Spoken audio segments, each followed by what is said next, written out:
My name is Mars Hall. I'm Kevin Witt. And we are Transmiission. We have a new album coming out called Waltz Chrome Cello. It's taken over 2 years to write and record the album.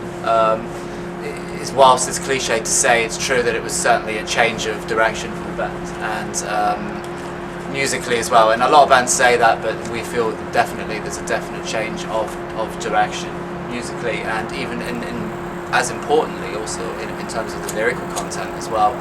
It's very much more feeling the highs and lows of life, as opposed to, say, perhaps celebrating the more hedonistic side of life, which was some of our previous records perhaps did.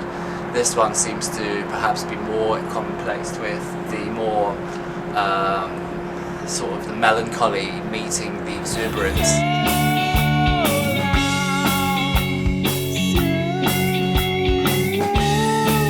I think the reason we decided to do this re-release as well is because I think when we first released Waltz Chrome Cello, I think we were kind of rushed a little bit near the end, and I think there were a few things that we didn't feel we'd got quite right.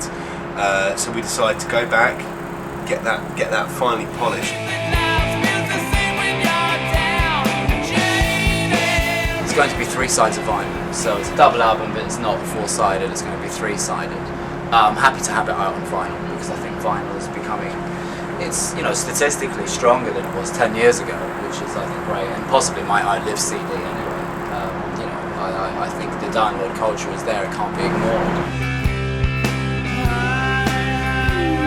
We always find it extremely hard to explain the sound to people. Yes, when we're definitely. asked, you know, we find it that one track you could say is a little bit like the blues, but then you could say, well, this track's it's quite maybe avant-garde, you know, but the next one could just be straight down the line rock, you know, and so on.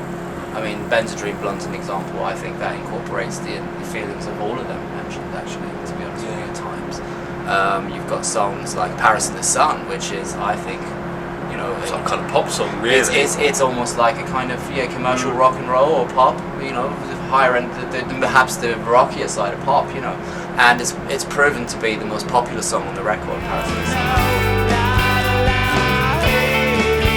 We didn't settle for stuff as we had done in the past, and we kept working on it, especially Mars. I think he was the driving force behind this album, as he was for most albums, but I think even more so on this one, because this album meant a lot to Mars. He really wanted to get it right this time. And yeah, he definitely pushed all 3 of us to the limits, I think. But at the end of the day, we ended up with an album which I think we're all very happy with.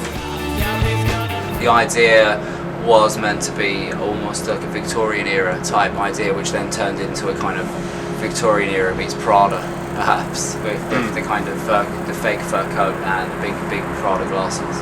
And I think it became a different thing in the end. And yeah, it's very influenced by a sort of certain idea of this minimalism, and I think that rather than trying to stuff too much on a cover, we just thought I'd dress up like this and we'd go out and take some pictures and pick the best one, and it's like a minimalist appeal.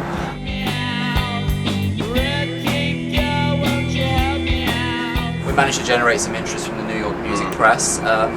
Despite being a London group, we've often been more aligned.